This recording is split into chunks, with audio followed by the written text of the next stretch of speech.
રમરમવાળી એક માનતા છે માં, અમદાવાદથી બેંકોથી આવેલા છે હવે. હા, આ બેનને એક નોકરી સિવિલમાં કરતા હતા અને અમુક કારણોસર નોકરી છૂટી ગઈ છે. તમારી આપણા સાનિધ્યમાં આવેલા એના મા ને બાપ ને બધા તમારી કઈથી એમને બતાવવામાં આવ્યું કે તારે એક શર્ટ લાગેલો છે તો તું 21 સોમવારના ઉપવાસ કરજે. એ ઉપવાસ ચાલુ કર્યા મારી અને બેને માનતા લીધેલી કે મારી નોકરી પાછી બોલાવી લે તો માં એક તારા નામની શાલ અને દૂધની બોટલ ચડાવી. મારી માનતા લેવાથી એમને નોકરી પાછી બોલાવી ત્યારે હાજર કરી દીધા.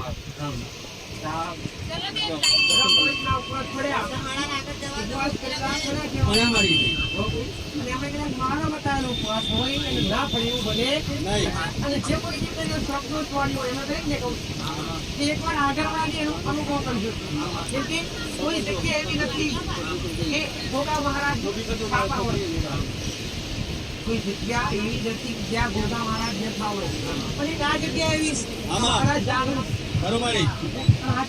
જે કોઈ શ્રપનો ગુનો શ્રપથી ખાતો હોય અને શ્રપના જ આશીર્વાદ લો તો કેટલું અહીંયા મહારાજ જાતે રાગ સ્વરૂપ મહારાજ જાતે ગોગાજી મહારાજ બેઠા છે. લક્ષણ હોય શ્રપનો ગુનો હોય અહીંયા નમવાથી અને કદાચ ગુનો હોય પટેલ શ્રપદોષ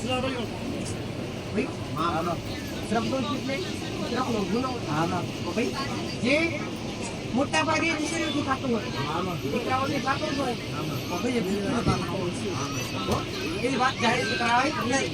અને દીકરાઓથી ગુણ જે રીતે થતો હોય છે એક વાત છે કે શ્રપ મારવાથી શ્રપનો ગુનો ઉત્પન્ન થાય. અને બીજી રીતે જે શરીરની ક્રિયાઓ એ શરીરની ક્રિયા મહારાજની જગ્યા પર કરવાથી પેશાબ પાણી કરવાથી કાપડાવાળી જગ્યા પર એ શ્રમ ઉત્પન્ન થાય છે. મારી વાત ઓળખાઈ જ નહીં. આવા દોષ હોય તેના માટે ઉપવાસ ખૂબ જરૂરી છે. કોઈની દોષ હોય તેના માટે ક્યારેય તમે વિધિ કરાવતા નહીં. વિધિ કરાવવાથી ક્યારેય દોષ પણ ઉતરી જતો નથી.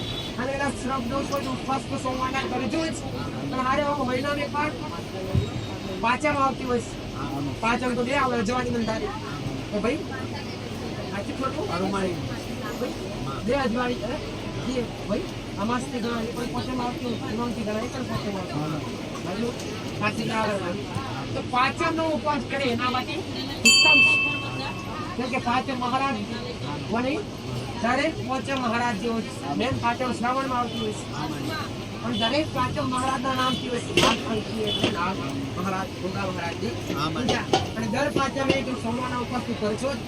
આ જ રીતના જો પાચમનો દર મહિના 15 તારીખ કેમ આવતી હોય છે એ પાચમનો ઉપવાસ ખૂબ જરૂરી કરશો તમને દુર્લભ પણ વધશે. શાંતિ જાણો છો. એક પિતૃ માટેનો ઉપાય એક માં સરસ બતાવે છે. શાંતિ સાંભળીએ બધા. જો કદાચ તમે કોઈ ઘરે બાકી ના હોય કે જેના ઘરમાં કોઈ અધૂરી ઉંમરની અંદર એક્સપર્ટ ના થયું હોય, કોઈની દીકરી હોય, કોઈનો ભાઈ હોય, કોઈનો દીકરો હોય, કોઈનો બાપ હોય, કાં તો નાના નાના સંતાન હોય.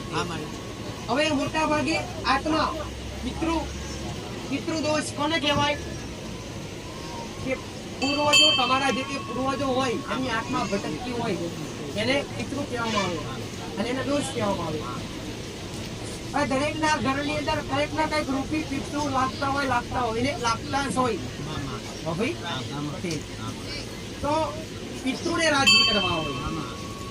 જો તમારા ઘરમાં પૂર્વજ હતા કોઈ બાળ શિકોતર માતા અથવા કોઈ દાદી શિકોતર કે ભાઈ શિકોતર સહજ એવી ખબર કઈ રીતના પડે. પિતૃદોષ હોય તેનો મુખ્ય મોટામાં મોટા અનુભવ કર્યા છે. બતાવું કે તમે કોઈ પ્રસંગ આગળ ઘેર પ્રસંગ એટલે લગ્ન હોય, કોઈ ધાર્મિક કાર્ય હોય, આ કાર્ય કરવા માટે તમે તારીખ કાઢો. શું કહું છું? તારીખ કાઢો. લગ્નની તારીખ કાઢી હોય, તારીખ કાઢી હોય તો આ તારીખ કાઢી હોય અને તારીખ હવે તૈયારી કરવા મોટી હોય અને પછી વિઘ્ન પડે આને પિતૃદોષ કહેવામાં આવે. તમારા જે તે કાર્ય ધાર્યા હોય એ પૂરા ના થવાને એને પિતૃદોષ કહેવામાં આવે.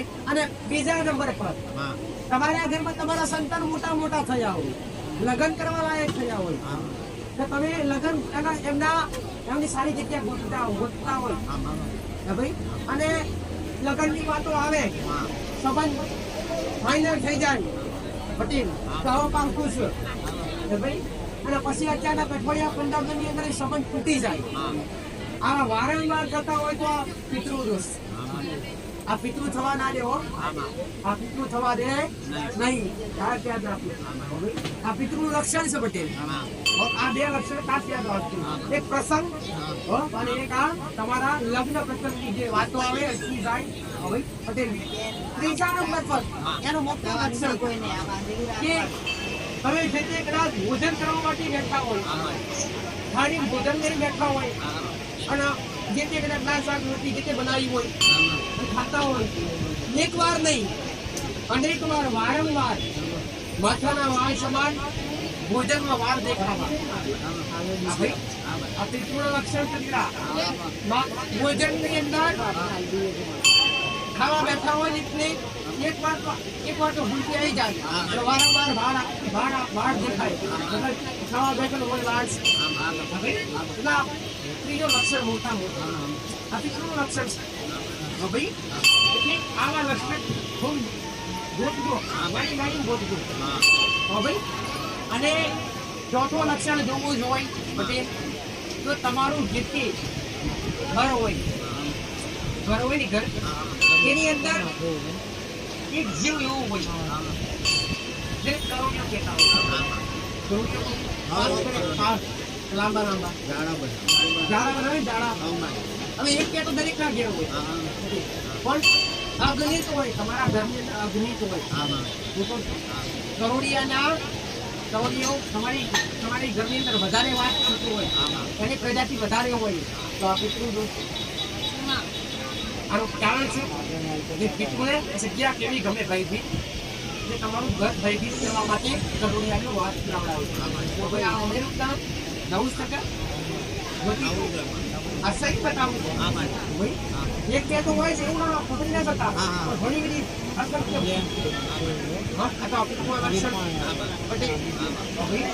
તો આ લક્ષણ ભૂલજો.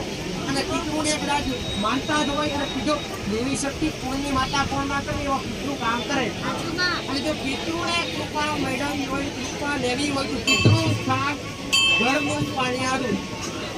પિતૃ સ્થાન શાસ્ત્ર પણ લખ્યું કે પિતૃ સ્થાન ઘરનું પાણીયારું, અને ઘરના પાણીયાને પિતૃને સ્થાપિત કરવા પટેલ.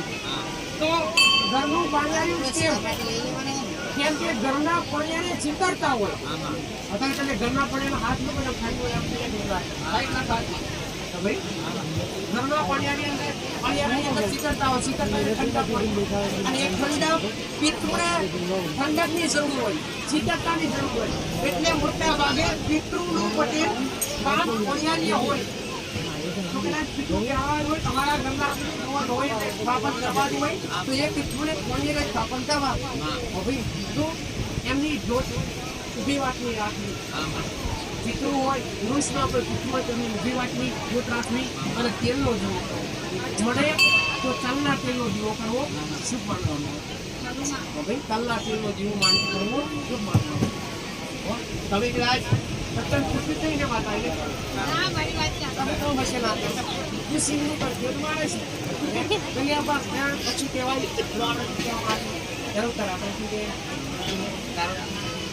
હું પણ છેલ્લા પૂછી કે આ સિંહ કેનો કરો કર્મ કરી કર્યો કામ ના મળે તો ઘેર જમી હોય ચાલતી આવું કર્મ જ કરજો. ભાઈ આ તો નાજી કરવાનો ઉપાય છે. તો હવે અને દીવાનું કોડિયું કેવું રાખવું જોઈએ? પિતૃ માટે માટીનું કોડિયું રાખવું. પિતૃ માટે દેવી શક્તિ માટે તમે તાંબાનું વાટલું રાખો, તો પિતૃ માટે કોડિયું તમે માટીનું જ રાખો. કે માટીની અંદર શીતળતા હોય, માટીની અંદર શીતળતા હોય. ભાઈ અત્યારે તમે જાઓ અને કોઈ ઘણું હોય તે ઘણાથી પાણી કાઢો, માટલાથી કાઢો, કેટલું ઠંડુ હોય માટલું. એટલે માટીના જ કોડિયાની અંદર પિતૃનો દીવો ખૂબ જરૂરી.